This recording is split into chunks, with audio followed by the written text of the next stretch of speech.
For the next thematic session, it's my pleasure to welcome Professor Dr. Sangeeta Raj Bhandari, Department of Botany, Tribhuvan University, Nepal, to chair the session, Mountain Biodiversity and Ecosystems. Welcome, ma'am. For these thematic sessions, we have two speakers and two panelists. I kindly request the technical team to connect our speakers who are joining virtually and to the panelists as well.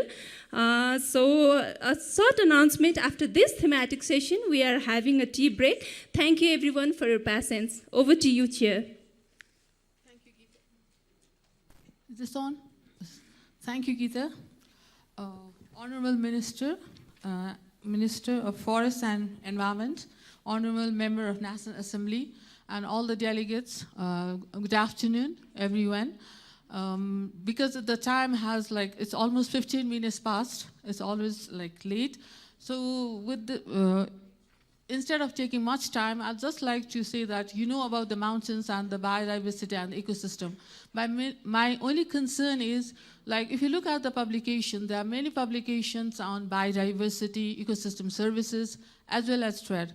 But I think there's no action being taken on that.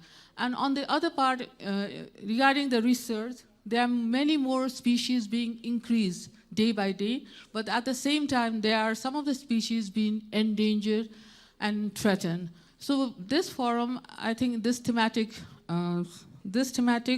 with the theme Mountain and Biodiversity and Ecosystem will provide us some solutions for the problem by the speakers, and we'll have a view from the panelists. So with this, I'd like to introduce our speakers, two speakers. So there are two speakers. The first speaker is Thomas Hofer, Team Leader, Forest Biodiversity and Restoration, Forestry Division, FAO Rome. Thomas Hofer is a Swiss national and assistant of Professor Bruno Maselli. He implemented his master's and PhD studies in the overall Himalayan region with a special focus on watershed management and highland-lowland linkages. With his PhD on floods in Bangladesh, he also worked at ICIMOD as watershed management advisor in 1997 to 1998. At present, because I need to shorten the introduction, so sorry for that. So since 2021, he's back in FAO headquarters as team leader of the Forest Biodiversity and Restoration team. Our second speaker is Dr. Santaraj Gewali, Senior Advisor, Biodiversity Conservation, WW Nepal. Dr. Gewali has over 3 decades long working experience in conservation field. He holds PhD in conservation biology, focusing on one of the country's mega herbivores, the great one-horned rhinoceros. He worked with National Trust for Nature Conservation for 1 decade at different capacities and moved to WWF Nepal in 2011. And in WWF, he worked in a decade-long biodiversity project, the Harioburn program funded by USAID. He currently holds Senior Advisor Biodiversity Conservation position and continues his contribution in Nepal's conservation. And we do have 2 panelists, Dr. Scott Perkins, the Head Science and Strategy Group, Asian Region Office, Thailand. Dr. Perkins has been engaged in biodiversity conservation over 30 years. He has worked in East Africa, Asia, and Europe, and in a variety of policy management and field-based positions. And since 2012, Scott has been working with the Asian Regional Office in Bangkok, where he is currently the head of the Science and Strategy Group. Scott is originally from Canada.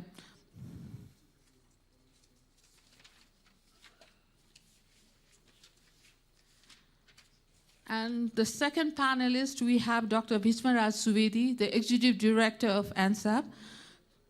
So Dr. Subedi is the Executive Director of ANSAP, Asian Network of Sustainable Agriculture and Bioresources, and has over 30 years of experience in participatory conservation and rural development program, research policies, analysis, university teaching, and network. Previously, he has served as a lecturer at the Institute of Forest and Tribhuvan University in Nepal and an adequate professor of the Future Generation Graduate School in USA. So with this, I think I'd like to invite, without delaying, I'd like to invite our first speaker, Thomas Holford, the team leader, Forest Biodiversity and Restoration, Forest Division, FAO Rome.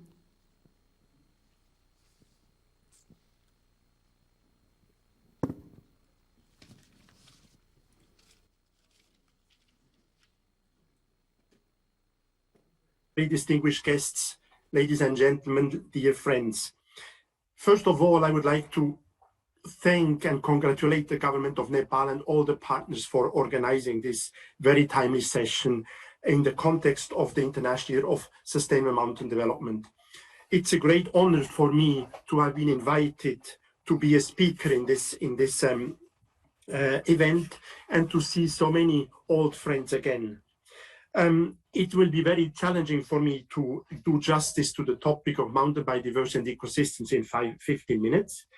I will try to follow the guidance I have received by the organizers on which of the topics to focus. And I will give, because of my role in FAO, the global perspective, I will give a global perspective, but illustrate some of the contents of my presentation with examples from the region.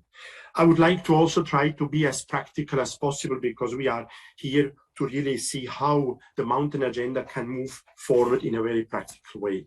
So my presentation is structured as follows. I will very briefly explain a few characteristics of mountain biodiversity and ecosystems. You are all aware of them. I just wanted to make sure we are all on the same page. We will talk briefly about vulnerabilities and threats, but mainly also on what are some very good lessons learned we have today and the innovative approaches to address biodiversity and ecosystem restoration. And finally, to talk about regional cooperation potential. So before I even start with my first topic, I just want to make this statement here. Biodiversity and ecosystems are the basis of our production and food systems for our life. So that's what we are talking about. And this is true in mountain areas, but this is true all over the world. Let me start with the first part. So this slide is a little bit wordy, but it is because of the importance of mountain biodiversity and ecosystems. I'm just highlighting a few points here, which we all know from the mountain agenda why mountains are important. I focus on those which are specific to biodiversity and ecosystems. And you see that, for example, almost 50% of the world's biodiversity hotspots are found in mountain regions. That many of the staple food crops of the world, they are originating in mountains: maize, potatoes, barley, tomatoes, apples, sorghum, and so on. Many livestock species which are essential for mountain communities: yaks in the Himalayas, alpacas, llamas in the Andes. And almost 25% of the world's forests are based in mountain areas, and we all know that a lot of freshwater resources come from mountain ecosystems. And finally, and that's why I'm very happy that Scott is also on this call, when we talk about mountain protected areas, we have almost a third of the world's protected areas are located in mountains. So this is just to highlight once again why mountains have a global importance. Now, this picture here is in fact very close to the Kathmandu Valley. This is is the watershed just next to the Kathmandu Valley. And I wanted to use this to illustrate why this diversity in mountain areas is so high. And there are mainly four issues we have to consider. The first is the topography. It's basically the structure, you know, the valleys, the steep slopes, whatever you have in mountain areas is a factor for diversity. Altitudinal belts, even in that small watersheds, you see you have rain-fed, or you have irrigated fields, you have rain-fed agriculture, you have forests on the top. So it's basically the altitudinal belts over short distance which create a lot of diversity, be it in terms of natural biodiversity, but also in terms of agrobiodiversity. Exposition. Each of these slopes has a different exposition to the sun, to the rain, to the winds, and so on. Again, a factor for diversity. And finally, isolation. So these areas, they don't have always, I mean, there is it's not that easy to have exchange with other parts of the mountains, and that's historically very important. So these four factors, they make mountain biodiversity and ecosystem so rich, and richer than the surrounding lowland areas. If you look at more the agrobiodiversity side, these are all pictures, in fact, from Nepal. You see on the left side what is typical for a mountain agricultural system, especially in the middle mountains of the Himalaya, is this mosaic of land use systems. So there is always a combination of crop production, of livestock, of pasture management, of forests in a combination. That makes, again, the biodiversity and the agrobiodiversity very rich. In terms of technologies, we all talk today about conservation farming. We talk about family farming. We talk about low impact farming. This is all available in the mountains. You see here this picture. This is a family working on their fields because there is no big mechanization possible.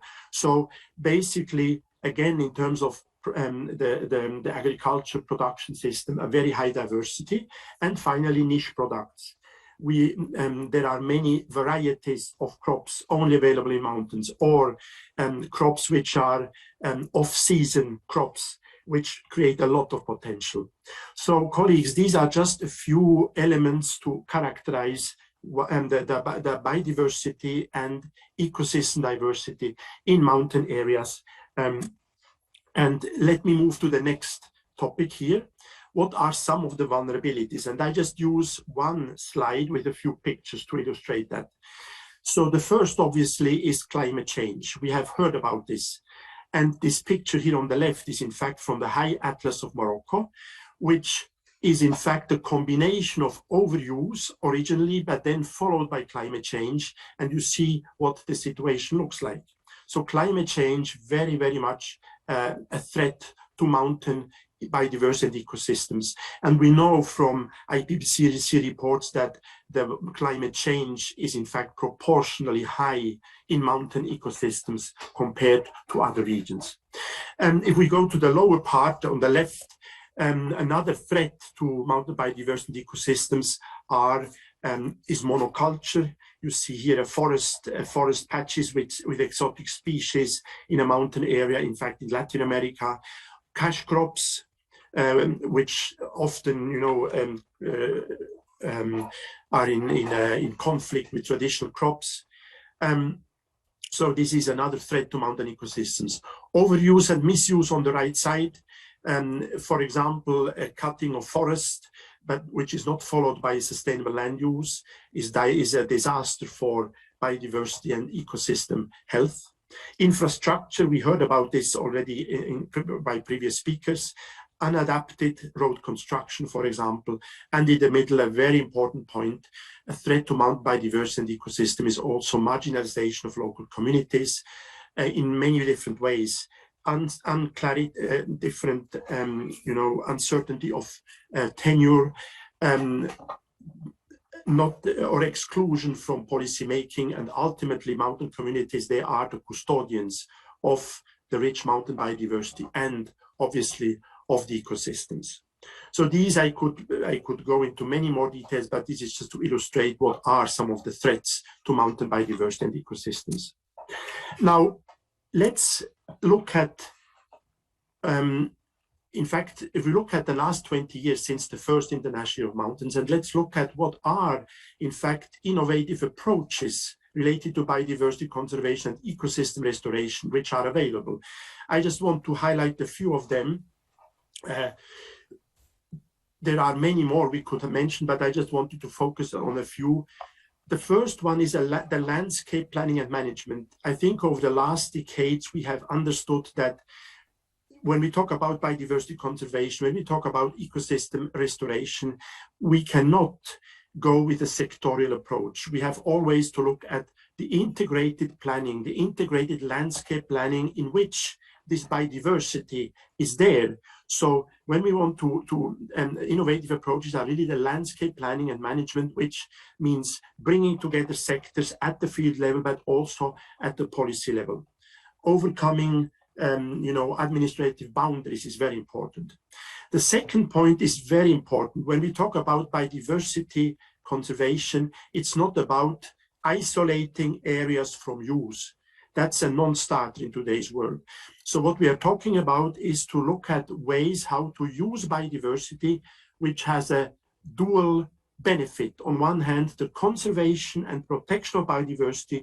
On the other hand, a benefit for local communities, for production systems to use this biodiversity. So today we really talk about sustainable use of biodiversity, and that's very true and even more so in mountain areas.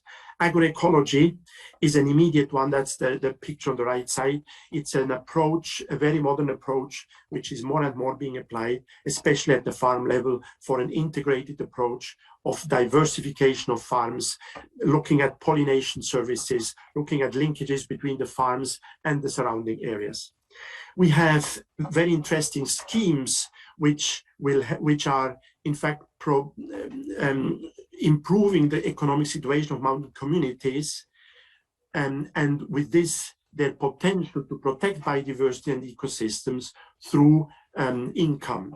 For example, the Mountain Products Program of the Mountain Partnership is one of them, where mountain products are being promoted, are being labeled, where marketing chains are being developed, so to conserve these mountain products and to create benefits for local communities. The second, and the other one is the payment for ecosystem services schemes.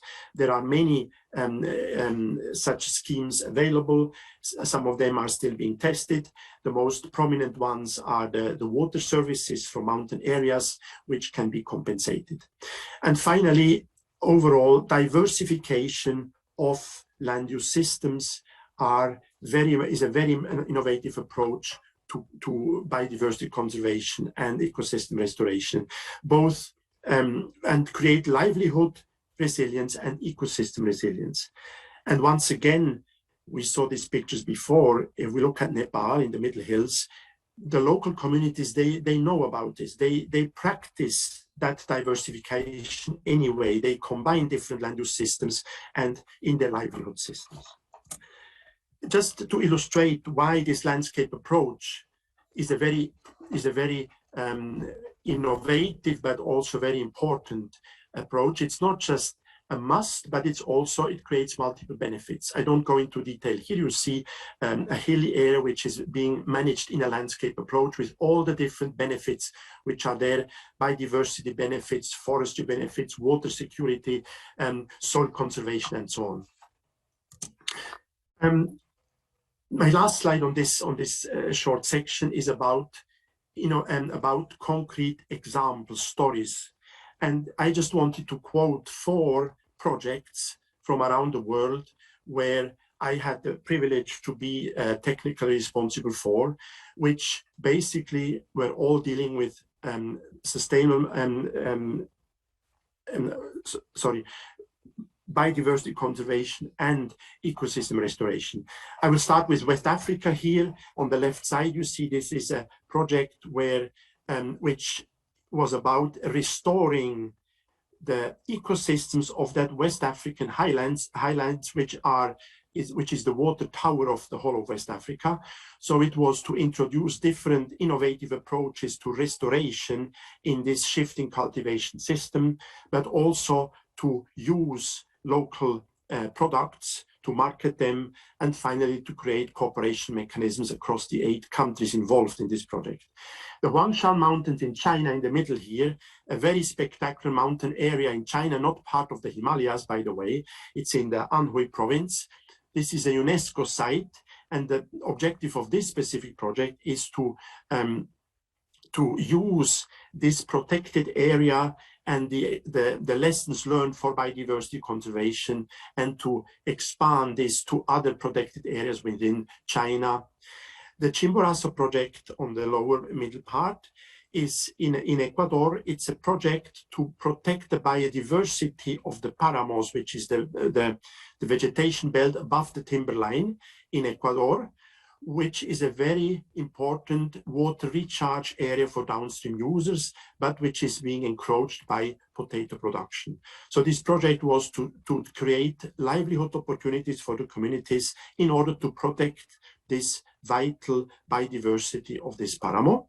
And finally, the Churia Nepal project, which is very close to where the meeting is being held, is a Green and Climate Fund project, which is to create a sustainable Churia range. This is basically to a very integrated project to restore some of the areas in the Churia and to create climate resilience. So colleagues, you see from what I try to present is that there are many examples now over the last decades which are available, we can use. Lessons learned, innovative approaches, how to deal with biodiversity conservation and ecosystem restoration. And this brings me to my last part of the presentation, which is about the regional cooperation.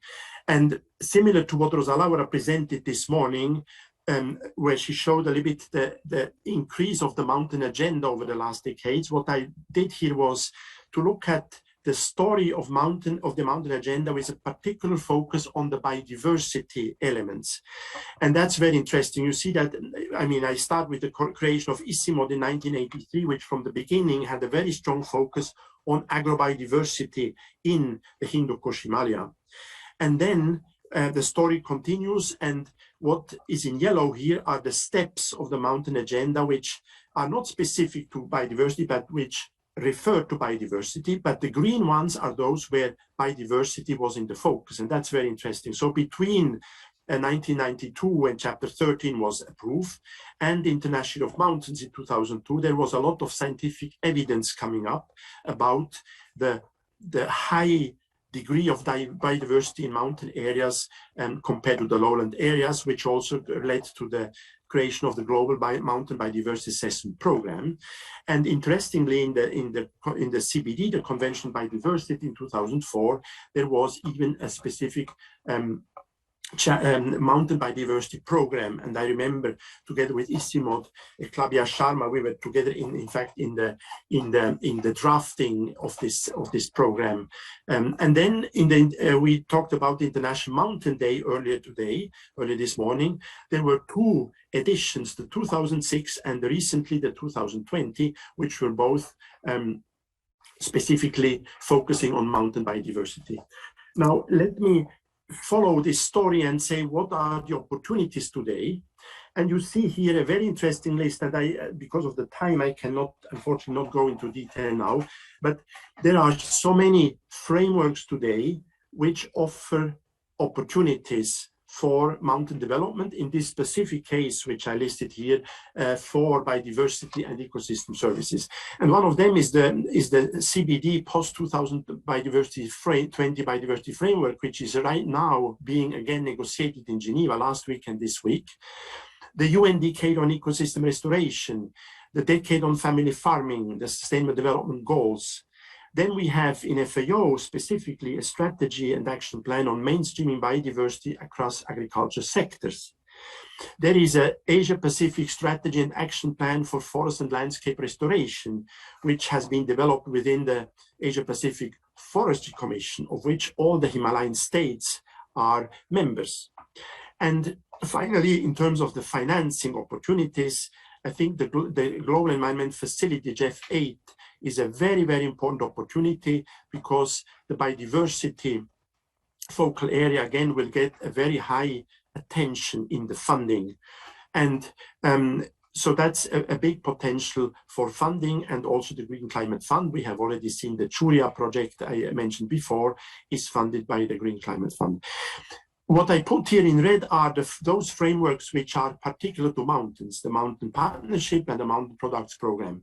But all the others, they have a space, they are all relevant for mountains, but it's a responsibility of all stakeholders, government, civil society, to bring mountains into these frameworks with the experiences which I try to illustrate with a few examples before, which are available. So I think that's the opportunity we have. And with this, I come to my conclusions. So it's clear that mountain biodiversity and ecosystems have a global importance. I mean, we are all aware of that. And I hope I was able to illustrate this with a few examples and highlight the main points. Today's development agenda is very conducive. Again, coming back to this list here, there is a huge potential to bring in mountain issues into this development agenda, and experiences and solutions are available. That's different to 20 years ago. And on the right side, you see the two logos, you know, the 2002 International Year of Mountains and now the 2022 International Year of Sustainable Mountain Development. So these 20 years have been crucial to create these experiences and solutions, illustrated in my presentation specifically on biodiversity and ecosystem restoration. So the International Year of Sustainable Mountain Development is an opportunity to build on this rich history and to use these experiences. And that leads me to that red point, you know, we have to take stock of the achievements and move forward with targeted interventions and actions. So not repeat too much messages from 20 years ago. They are still very relevant, but let's look at where we are today and what actions are needed to move this agenda forward now. Important role of national governments. This is very, very clear. National governments, they need to continue bringing in mountains into their national policies. We need to have policy coherence, and mountain development requires, again, a cooperation at the government level to bring different sectors together. And finally, the critical importance of the participation of local communities in decision-making. With this, dear colleagues, excellencies, I hope I didn't go too far beyond my time allocation. I would like to thank you for this opportunity. Dhanyabad, namaste, and best of success for this event. Thank you so much. Thank you, Thomas Hofer. Before I comment on this presentation, I'm keeping it for the concluding remarks. So with this, I'd like to request the second speaker, Dr. Santharas Gewali, the Senior Advisor of Biodiversity Conservation, WWF Nepal, for his presentation. And so I think you should stick the time for 10 minutes. Sorry for that, because the time is like really a constraint. Thank you. Respected Chair, Honorable Minister, Honorable Assembly Member, senior government officials, panelists, experts, distinguished participants, media personnel, and all gentle persons. First of all, on behalf of WWF Nepal, I would like to thank Ministry of Forest and Environment for providing us this great opportunity to participate in Year of Mountain, International Year of Mountain 2022, and share our views.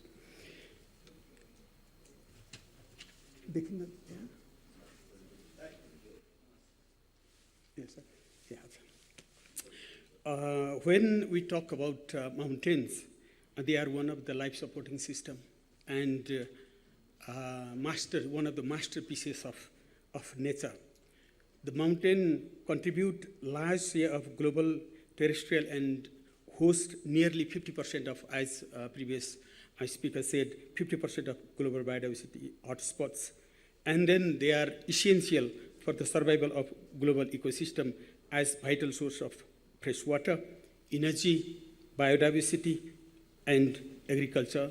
And the mountains have very high cultural, spiritual, and social values. With the given small landmass, the country Nepal is exceptionally rich and diverse in ecosystem and biodiversity. Of the total 118 ecosystem, nearly 80% of the ecosystem, they are nested in the mountain areas, and over 70% of the known flora and fauna species, faunal species, they thrive in different altitudinal gradients of mountain. And 80% of the protected area, Nepal's protected area, they also lie in the mountain area. Nepal's Himalayan range also serve as the water tower of Asia, contributing nearly 71% of the dry season flow and 40% of the annual flows of the Ganges, benefiting over 400 million people and then millions of hectares of important ecosystems and then biodiversity dependent on them. Nepal's mountain region is inhabited by nearly half of the population. Now the population, the movement trend is more towards the lowland, with diverse religion, culture, and ethnicity. The mountains are the repository of medicinal and aromatic plants. Nearly 1.5 million plant species have been identified as having the medicinal and aromatic values, and a major source of clean energy. The mountains are also most popular tourist destination, contributing significantly to local as well as national economy. Despite their environmental, social, and economic values, our mountains continue suffering from human-induced as well as climatic and non-climatic hazards. Continued land use changes, mainly due to agricultural expansion. Agricultural expansion is responsible for the loss of over 80% of forest areas. Unplanned settlements and development of infrastructure of various scales, pollution, both air, land, and water, have posed grave impacts on both ecosystems as well as to biodiversity of the mountain areas. Poaching and illegal trade of wildlife species continues in the region, and also Nepal is one of the transit, is known as one of the transit for wildlife trade, and this has posed a severe impact on the wildlife species. Some species are now standing on the brink of the extinction in different altitudinal gradients of the country.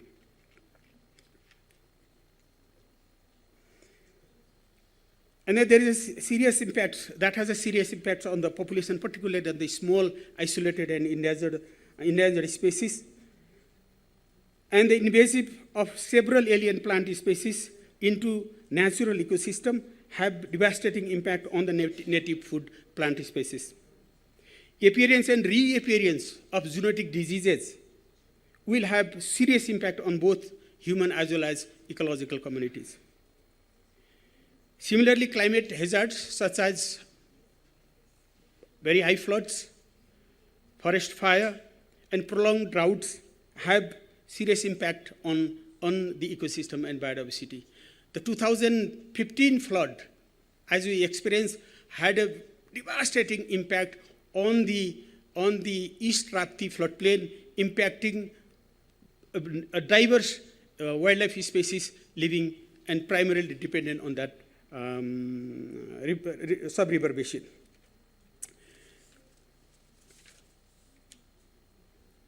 Nepal has taken an integrated and landscape approach for biodiversity and ecosystem conservation and tackling threats and then vulnerabilities of climate change to them. One of the key transformative approaches that Nepal has adopted for ecosystem and biodiversity conservation include the creation of protected area networks of conservation landscapes. Nepal has currently 5 conservation landscapes, and then community forest networks and leasehold forest networks, and protection forest, protected wetlands, designation of Ramsar sites, and restoration of critical habitat, including critical corridors.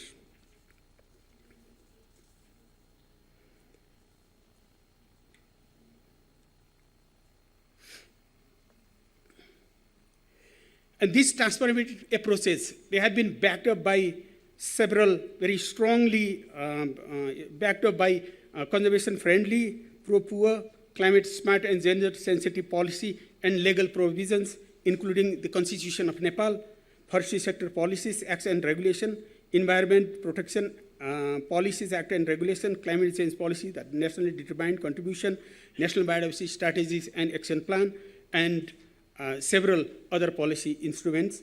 And then institutions range from the 3 tiers of government, high-profile-led committees, community-based organization, several partner organizations, donor communities, civil society organizations, and their networks, academic institutions, media, and private sector. As environmental issues go far beyond the political boundaries, regional cooperation to protect and conserve countries' biodiversity and an ecosystem is vital.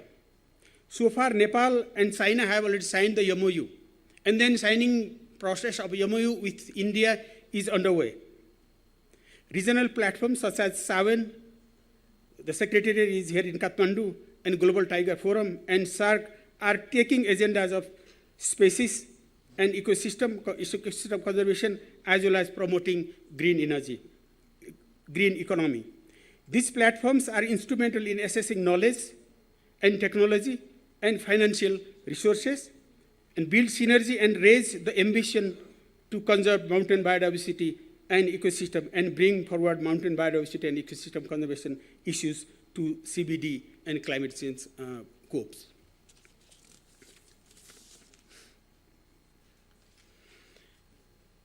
Some of the innovative approaches that Nepal should embark for long-term survival of its ecosystem stress over the across the country. That include is a conservation initiative should expand beyond the protected area systems following OECM approach with particular focus on biodiversity imported areas.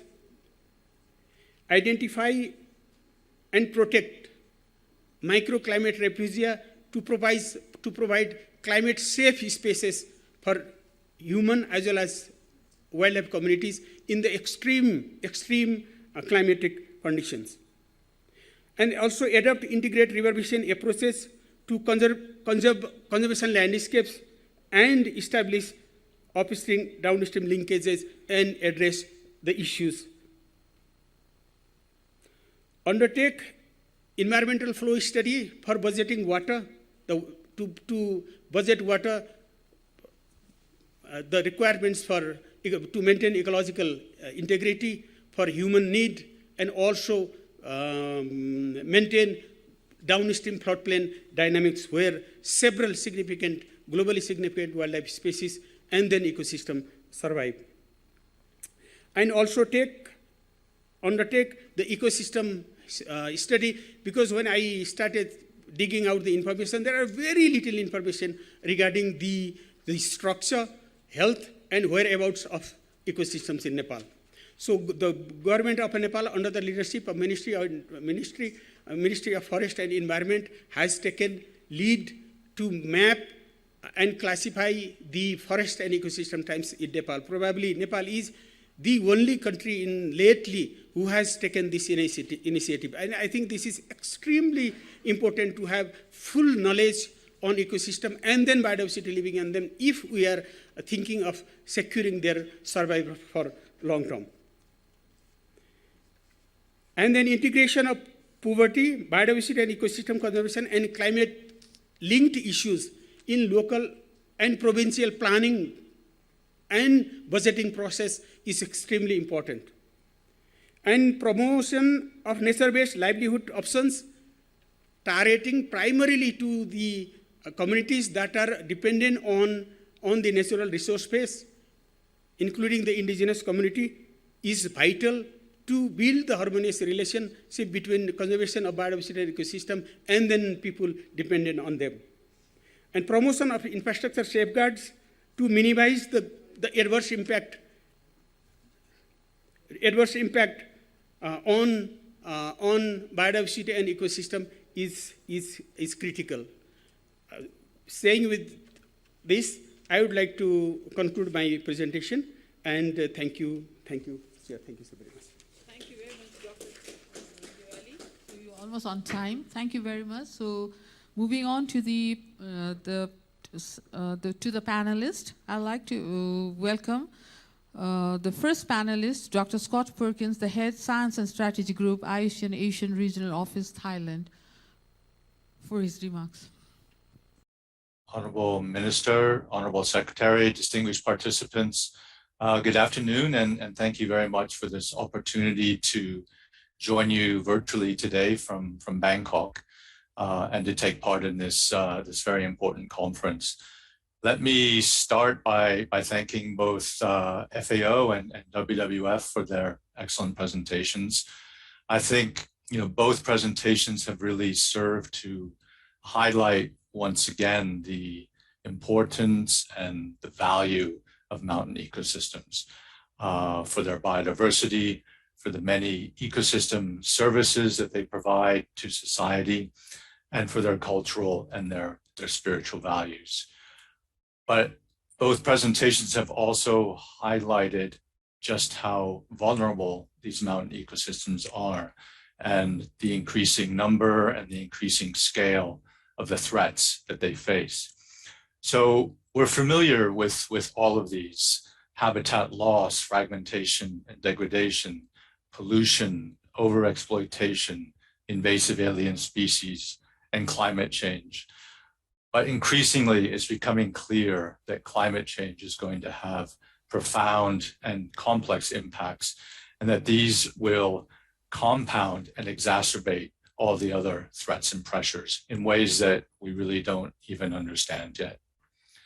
But we've also seen signs of hope in the good work that FAO is doing, that WWF is doing, and all the other organizations that we've heard from today.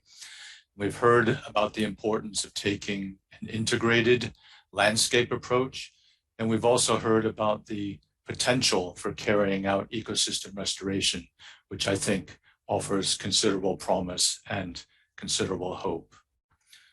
From IUCN's side, we've been engaged in the conservation and sustainable development of mountain ecosystems for many decades now. As one of the world's oldest, largest, and most diverse international environmental organizations, we bring a quite unique perspective to bear through our membership. Rather unusually, we are composed of states, government agencies, and NGOs, and we provide a neutral forum that brings together these very different types of stakeholders. It's also worth mentioning that we have a mountain specialist group, which has been established under our World Commission on Protected Areas, which brings together mountain experts from across the world to share experience and best practices. In Nepal, we've been engaged in a number of initiatives of particular relevance to mountains. The first one I'd like to mention is called Scaling Up Mountain Ecosystem-Based Adaptation in order to build climate change resilience and promote adaptation. This was started in 2011 and has gone through several phases to date. And amongst other achievements, it's conducted vulnerability impact assessments, it's identified ecosystem-based adaptation options and piloted these in 3 different sub-watersheds. It's built capacity of government officials and community stakeholders related to ecosystem-based adaptation. It's helped to mainstream ecosystem-based adaptation concepts into different national policies and strategies, such as the forest sector strategy and the climate change policy. And it's also helped integrate ecosystem-based adaptation into the BSc environment curriculum at Tribhuvan University. The second initiative I'd just like to mention briefly is called Ecosystems Protecting Infrastructure and Communities, or EPIC for short. This project was implemented between 2012 and 2016 and focused in particular on ecosystem-based disaster risk reduction. And amongst other achievements, it established bioengineering demonstration sites at 3 locations. These had a particular focus on stabilizing mountain roads. And I was very interested to hear Dr. Pema Gyapso highlighting this problem of mountain roads earlier on in the first session of the afternoon. We also conducted research on different species that can be used in bioengineering approaches, built the capacity of government and community stakeholders, and again, promoted the integration of ecosystem-based disaster risk reduction into national policies. So based on the learning and experience from these projects, IUCN has partnered with the government to develop a green climate funded climate resilience project in the Gandaki River Basin, which really seeks to scale up these lessons to a much greater level and is based around three components: community resilience, ecosystem resilience, and climate governance. So one of IUCN's recognized strengths is the development of tools and standards and best practice guidelines. And I'd just like to mention two briefly before I close, because I think they are of particular relevance to the challenges that we've been hearing about today. The first is the IUCN Global Standard on Nature-Based Solutions, which was formally released in 2020. So IUCN defines nature-based solutions as actions to protect, sustainably manage, and restore natural or modified ecosystems that address societal challenges effectively and adaptively, and simultaneously providing human well-being and biodiversity benefits. So the NBS standard provides clear parameters for defining nature-based solutions and a common framework to help benchmark progress. And IUCN believes that such a framework is critically important in order to increase the scale and the impact of the NBS approach, prevent negative outcomes or misuse, and also to help funding agencies, policymakers, and other stakeholders to assess the effectiveness of their interventions. And I personally believe that the NBS standard could become a particularly valuable tool as we strive for sustainable development in mountain ecosystems. The second standard I'd like to mention is the IUCN Green List Standard for protected and conserved areas. This is the first global standard that recognizes fair and effective management of protected and conserved areas and the achievement of successful conservation outcomes. It has third-party assurance. So in that sense, it's somewhat similar to other standards that you'll be familiar with, such as the Forest Stewardship Council standard or the Fair Trade standard. And it really distills into one place all of IUCN's 70 plus years of experience in protected areas. And I believe this standard could also be of tremendous value to mountain ecosystems, and in particular to enhancing mountain protected and conserved areas. So I know that we are very short of time, so I'll stop here. And let me just say thank you again for the opportunity to participate in the conference. And I very much look forward to hearing the presentations that have yet to come. Thank you. Perkins, running on time. Now I'd like to request the second panelist, Dr. Bhismaraj Subedi, the Executive Director of ANSAP, for his remarks.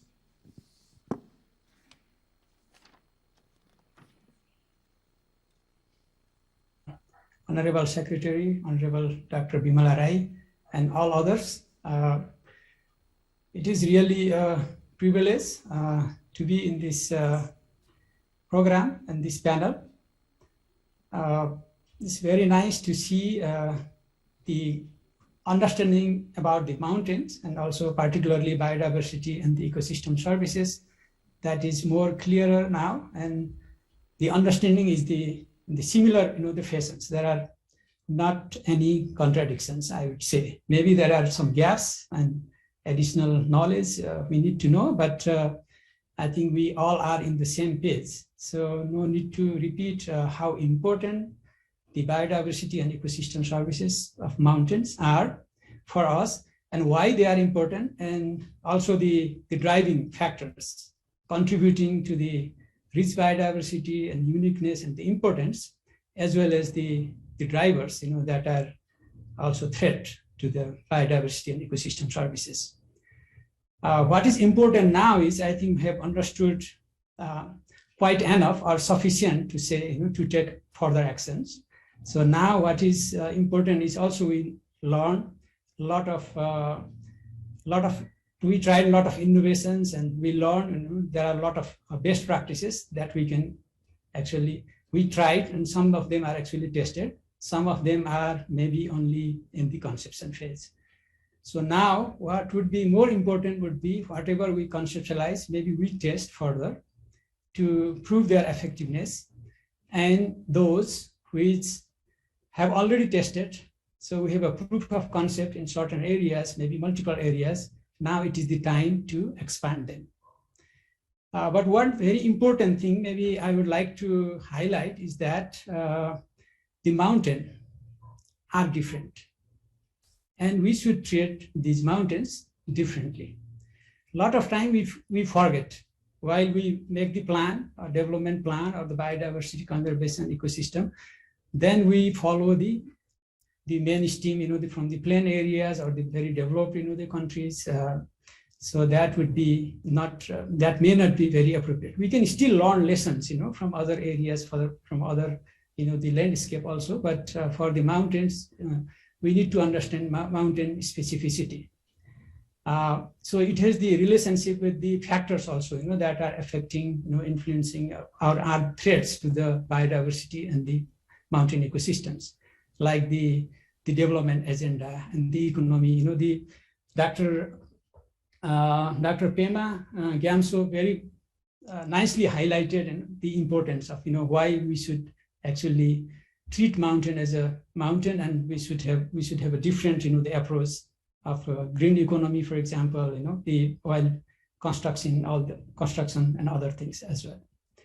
Having said that, maybe some more, I think, important and the proven, the approaches and practices that would be actually adapted and further maybe improved. I think one of them we all know is the community-based forest management, and particularly Nepal's community forestry. Actually, Nepal's community forestry is a global innovation with well-established policy, institutions, and practices. Of course, there may be some, the weaknesses, but that we can address. And also it is still, moving ahead. For example, it has made the very good basis, for the social capital it made, and also the ecological. But how to sustain it? It has to be more valuable and more, the incentive for the people. So how we can generate, the incentive for the stewards. So that is another issue. And this actually, Nepal's community forestry is recognized as one of the 8 successful sustainable development examples by Rio +20. And also it is listed by UNEP as one of the 8 success stories at global level contributing to green economy. So I think keeping this also in mind, so this community forestry model of Nepal could be one of the very important, the approach and practice that can be, expanded, they applied in the mountain regions. The other thing is, I think both the speakers, you have very much highlighted, a lot of innovations and the regional cooperations, what need to be done. I think which is very good. And just adding some things that, like Scott, you mentioned about the standards, in the protected area. So we have also developed. We have forest stewardship, the council, standards. But for Nepal also we have national forest stewardship standards, which also has this certification of ecosystem service. So you can make claim, if you are protecting certain ecosystems, and you can have additional payment, based on the performance. So these type of common standards, having these standards will not only like certify and they get reward in the market, that certainly you can do, but more importantly, because these, as we discussed, in previously, these are remote area, very difficult for the communities living there, and also market, is not easily approachable, and it's not very mainstream, like not very big, big economy. Being that, but also being the fact that these are very important, the ecosystems, the biodiversity and habitats, we need to conserve for the sake of humanity. so more investment would be required. So the payment for the ecosystem services here, for the additional conservation of the ecosystems and the biodiversity would be very much, I think, useful to apply. So I think we can also have this regional cooperation in this, the honoring, this national forest stewardship standards, and only using, the promoting the use of these products, coming from that, and also, all the programs we can have for the conservations, we can use those standards for also monitoring where what standards we are meeting and what standards we are not meeting, So that would be also very useful tool to apply, if we have to have the sustainable solutions in the mountains, in the area of biodiversity and the ecosystem services. I think regarding the agriculture, we have done, I think this like ecosystem-based, the adaptations. We have developed the ecosystem-based commercial agriculture, which is suitable for the mountain farming system. And as I said, the mountain is different, so we cannot actually apply the similar agriculture practices that are applied in China or in the big plain area of India. So for the mountains, more specific kind of, the agriculture, more conservation agriculture, so ecosystem-based commercial farming, because you need to have a more remunerative crops, more income for the farmers. Otherwise, they would leave, just leave the farming occupations. And that is actually not also helping for this agroecology, we all mentioned, earlier. So for that purpose, I think this ecosystem-based agriculture, and also actually it includes, it is more than organic. And we have seen, some example, for example, in Sikkim, they declared as a organic, and at the beginning it was quite difficult. It took about 15 years, they said. And after 15 years now, they say actually the farmers are earning more. It is more beneficial, for them.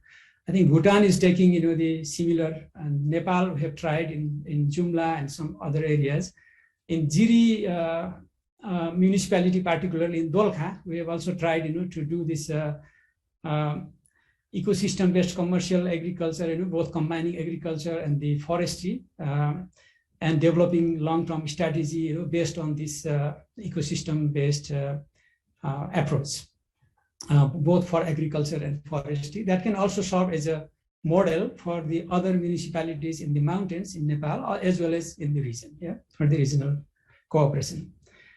I think we talk a lot about this agroforestry, and also there are a lot of public land, that can be utilized, because now the challenge of conserving, biodiversity and ecosystem services is mainly, the factor, the driving force is the income for the people. So people do not have enough, the livelihood. So for that purpose, I think we need to be very innovative to develop this incentive mechanism, and also, that will increase the biodiversity, not only in the forest, but also the agro-biodiversity. I think that is very important part in the mountain. I think in mountain agriculture, we all know this is very important part. Another innovations maybe, which is not mentioned earlier, would be, I think we have tried this wildlife resistant crops and the reduction of human-wildlife conflict in a lot of areas. That is also quite relevant to promote. And more importantly, to resolve this, we started this public-private community partnership approach, because community also bringing here public-private, sort of tried in development, but in agriculture and forestry, especially conserving biodiversity and ecosystem services, also promoting, the ecotourism is one of the very important and very suitable thing. You can combine both agriculture and forestry and ecotourism, so that multiple streams of income for the people living in the mountains. And this, if these local communities, they survive, the culture, we talk a lot about that, and it also actually has the very relevance for us, that the other spiritual part, that was mentioned, before. we can learn a lot. And it is also a field of research, field of understanding, our history, our nomadic, the life, and a lot of things we can still learn from there. And it is a mountain, are also the inspiration, for that purpose. So the mountain ecosystems and the biodiversity has to be conserved. So I think more investment on all these areas, multiple areas, is very much required. For that purpose, this kind of alliance, the partnership, public-private community partnership, we the model in some of the areas, and now it is being replicated in Nepal, at the level of municipalities. That can also be adapted, in other areas. I think before concluding this, I would also like to highlight that the agenda was also this regional, the cooperation. I think it's very important, to do, to expand all these things, across the boundary. So this transboundary cooperation, which has started actually with the facilitation of, the EC mode with India, the Nepal, India, and China, these types of, seems to be very appropriate and very important. But also, I think regarding the trade, the trade regulations and as well as trade facilitations, we talk about how to combine these, the mountain, the products together, and then find the, the market and help them. So that would be very much important. I think we need the regional cooperations, but at the same time, we need to also regulate the illegal trade of the wildlife and the, these very important products, so that you actually not only recognize, the good practices, the legal practices, but also you reward, like we discussed, several ways how to reward these local communities, who take care of, who are the stewards of this mountain biodiversity and ecosystems. I think with this, I don't know how much time I have. Maybe it's already late. So with this, I would like to thank again for the organizers and for all the participants participating physically as well as remotely like me. Thank you. Thank you very much, Dr. Subiti. So with this, I'd like to thank the speakers as well as the panelists. And to sum up, from the speakers and from both the speakers, there was mention about the importance of the mountain biodiversity and its values, and also mentioning of the innovative approaches that has been taken in the region as well as in Nepal. That was presented by Dr. Gewali.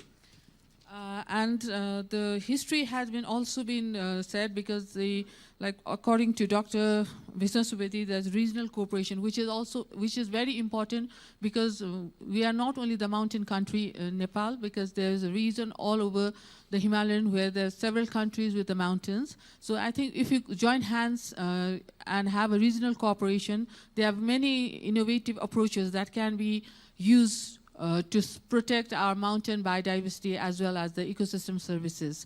So looking at the time frame and the time constraint, I think I'd like to thank all the panelists and both the panelists and both the speakers. And also I'd like to thank the Ministry of Forest and Environment for giving me this opportunity to participate in this regional policy dialogue on sustainable mountain solutions, and for chairing this session. Thank you all. And with this, I conclude this session. Thank you.